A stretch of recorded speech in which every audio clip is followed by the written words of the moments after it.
नमस्कार दोस्तों, मैं हूं गोपाल राजपूत करन। मेरी दिल्ली मेरी शान की खास मुलाकात में एक बार फिर मैं आपका स्वागत करता हूं। आज मैं आपकी मुलाकात करने जा रहा हूं हितेश भारद्वाज जी से, जो कि आज एक बड़ी जंग जीत चुके हैं। जैसा कि कहा जाता है कि जनता हमेशा सरकार के पीछे होती है और सरकार का एक फैसला पूरी जनता का भविष्य खराब कर सकता है। फिनलैंड जो गाजीपुर के अंदर है, कूड़े का ढेर जिसको कहा जाता है, जब गाजीपुर में आया तो काफ़ी ज़्यादा उसका विरोध हुआ था, लेकिन आज वो वहाँ पर है। 2017 में एक बहुत बड़ी घटना घटी जिसके अंदर ये हुआ कि वो कूड़े का ढेर नीचे आया और उसके बाद वो जो कूड़ा था सर्विस लाइन में गया।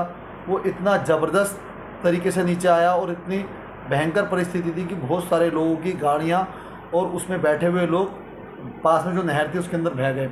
उसमें 2 लोगों की मृत्यु भी हुई। इस पूरे केस को जिसने लड़ा कोर्ट के अंदर जाके, दिल्ली नगर निगम के अंदर पूर्वी दिल्ली नगर निगम व दिल्ली सरकार, दोनों को पार्टी बनाया गया और ये आज जीत चुके हैं। उन लोगों को न्याय दिलाया इन्होंने हाल ही में। जानेंगे इस केस में क्या उतार चढ़ाव रहा और इन्होंने ये केस क्या समझ के लिए जनता के हित में लिया, क्या ये आगे चल के सरकार के लिए एक सबक बनेगा। तो स्वागत है हितेश जी आपका मेरी दिल्ली मेरी शान की खास मुलाकात में। आज मुझे लगता है कि जनता की जीत हुई सर। बहुत बहुत शुभकामनाएं आपको इस जीत के लिए। सर, ऐसे बहुत सारे मामले हैं जिसके अंदर सरकार की गलती की वजह से लोगों की जान चली जाती है, लेकिन आप जैसे लोगों तक आम आदमी नहीं पहुंच पाता, जिसकी वजह से उन्हें न्याय नहीं मिलता। जानना चाहेंगे ये मामला कब शुरू हुआ और क्या पूरा मामला। मैं आपको धन्यवाद दूंगा कि आपने इस घटना को आप इसको कवर करने मेरे पास पहुंचे हैं। और आपके चैनल के माध्यम से मैं बता दूं कि ये घटना 1 सितंबर 2017 की है। 2017 में 2 से 3 दिन लगातार एक भारी बारिश हुई थी, जिस वजह से जो गाजीपुर लैंडफिल साइट है, जो नियमों को ताक पर रखकर चलाई जा रही है। मैं शुरुआत पे अभी आपने बताया कि इसके विरोध के बावजूद इसको यहाँ स्थापित किया गया, उसके बावजूद भी ये सब चलता रहा। और सिर्फ इतना ही नहीं कि इसकी परमिशन जो है वो दिल्ली सरकार से एमसीडी के पास मात्र 20 या 25 मीटर तक हाइट तक कूड़ा डालने की है। उसके बावजूद भी यहाँ जो घटना का जो दिन था, ये हमने केस के दौरान एविडेंस में भी निकल कर आया। उनकी तरफ से जो गवाह, ईडीएमसी की तरफ से जो गवाह आए थे, उन्होंने इस बात को कहा कि इसकी जो हाइट थी जिस दिन घटना घटी है वो लगभग 65 मीटर से ज़्यादा थी। यानी कि आप ये समझिए कि एक अथॉरिटी को केवल 25 मीटर कूड़ा रखने की परमिशन दी जा रही है और वो लोगों की जान के साथ खिलवाड़ कर रहे हैं और 70 मीटर 65 मीटर की हाइट तक कूड़े का स्टॉक वहाँ कर रहे हैं। सर, ये आप मानते हैं कि अगर इतनी बड़ी लापरवाही हो रही तो उसके लिए सभी लोग दोषी हैं? नहीं, सभी लोग नहीं, जो जिम्मेदार हैं, जो अथॉरिटीज़ हैं, जैसे दिल्ली सरकार का उसमें उनकी सुपरविज़न करने की उनकी ड्यूटी बनती थी, जो उन्होंने वो वहाँ फेल रहे। दूसरा ईडीएमसी, उसको सब लुक आफ्टर करने की, उसकी देखरेख करने की जो जिम्मेदारी थी वो पूरी तरह से ईडीएमसी की थी। वो अपनी जिम्मेदारी निभाने में पूरी तरह विफल रही, जिसकी वजह से घटना हुई। और 2 बहुत छोटी उम्र के लोग, एक लड़का जिसका नाम अभिषेक था, जिसकी उम्र 20 साल से भी कम थी, वो उस घटना में आहत हुआ, उसकी जान चली गई। और एक लड़की थी राजकुमारी जिसका नाम था, बल्कि उसके घर में कोई और भी नहीं था। 10-5 दिन पहले उसकी घटना से कुछ ही दिन पहले उसकी माँ की भी डेथ हुई थी और वो उस वक्त जिस वक्त घटना हुई वो अपनी मदर का डेथ सर्टिफिकेट ईडीएमसी ऑफिस से कलेक्ट करके लेकर आई थी।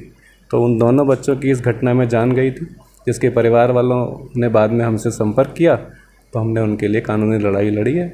और ये 2018 में हमने एक केस फाइल किया था, जो अब 2022 में 5 मई को हमारे जिला जज साहब हैं विजय कुमार झा जी, उन्होंने इसमें 25 लाख रुपए का मुआवजा दोनों परिवारों को देने की आदेश दिया है। सर, अक्सर देखा जाता है कि सरकार की लापरवाही, खासतौर पे स्थानीय जो निकाय होते हैं उनकी लापरवाही में बहुत बड़े बड़े लोगों का हाथ होता है, या ये कहेंगे अफसरों की इतनी चलती है कि लोगों को न्याय मिलना बहुत मुश्किल होता है। क्या आपको लगता है कि आप जिस तरह आज जीत हासिल करें लोगों के लिए सबक बनेगा? देखिए, जो मिली भगत और फ़ायदा एक दूसरे को पहुंचाने वाली बात है, ये कोई नई चीज़ें नहीं है, ये बहुत पुरानी चीज़ें हैं। और इन पर कंट्रोल करना किसी एक आदमी की, इसके लिए बहुत अच्छी और बहुत सुनीति चाहिए, इसमें उनकी एक नीयत होनी चाहिए। वो नहीं है। और हमारे यहाँ प्रशासनिक स्तर पर अगर हम देखें तो हमेशा कमियां रही हैं, वो दूर कभी हो ही नहीं पाती हैं, चाहे सरकारें आएँ, कोई भी आए। मेरा कहने का मतलब वही है कि एक आम आदमी में इतनी शक्ति या ताकत नहीं हो पाती है कि वो पूरे के पूरे सिस्टम से लड़ाई लड़ सके। आप जैसे लोग बहुत कम हैं, या ये कहें कि जनता आप तक नहीं पहुंच पाती या आम आदमी नहीं पहुंच पाता, तो क्या रास्ता निकल सकता है? क्या मील का पत्थर बनेगा ये फैसला? मील का पत्थर, देखिए प्रशासन जो है ना, वो अब थोड़े अगर कड़े शब्दों में कहूँ तो चिकने घड़े की तरह हो चुका है। और खासतौर से अगर ईडीएमसी की अगर आप छवि देखोगे तो वो बहुत अच्छी छवि नहीं है। वो लोगों की जो उनकी जो जिम्मेदारियां हैं, वो उसको कभी भी उसको पूरा करने में उनकी नीयत कभी साफ़ होती नहीं है। आप चाहे ईडीएमसी के इंटरनल मसले भी अगर ले लें, आप अगर उनके कर्मचारियों को देखें तो उनकी तनख्वाह तक नहीं मिलती हैं। तो ये लोग पब्लिक के, जो आदमी अपनी, जो इंस्टीट्यूशन अपनी एम्प्लॉयज़ को पूरी तरह से प्रोटेक्ट नहीं कर पा रहा, तो पब्लिक के लिए मैं समझता हूँ कि हमेशा जिम्मेदार ये लोग नेग्लिजेंट रहे हैं। तो इसी बात का आदेश जो है अदालत ने उनको माना है कि इन लोगों की गलती है, और इसलिए उनको आदेश दिया कि इनको 25 लाख रुपए मुआवजा विद 9% इंटरेस्ट, सिंपल इंटरेस्ट से वो दें।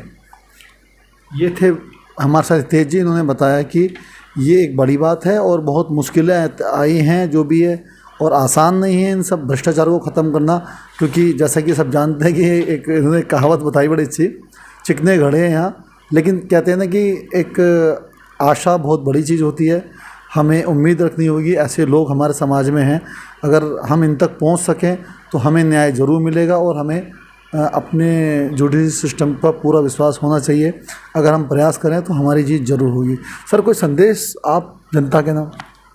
मैं तो बस यही कहूँगा हर व्यक्ति को कि अपनी जिम्मेदारियों का आदमी को अच्छे से निर्वहन करना चाहिए। जो जिम्मेदारियाँ हैं, चाहे वो एक अथॉरिटी है, चाहे कोई इंडिविजुअल पर्सन है, लापरवाह किसी को नहीं होना चाहिए, क्योंकि अगर आपकी लापरवाही से किसी को नुकसान होता है तो ये एक बहुत बड़ा, मैं समझता हूँ कि ये मेरी दिल्ली मेरी शान की खास मुलाकात में आज मैं आपसे यहीं विराम लेता हूँ।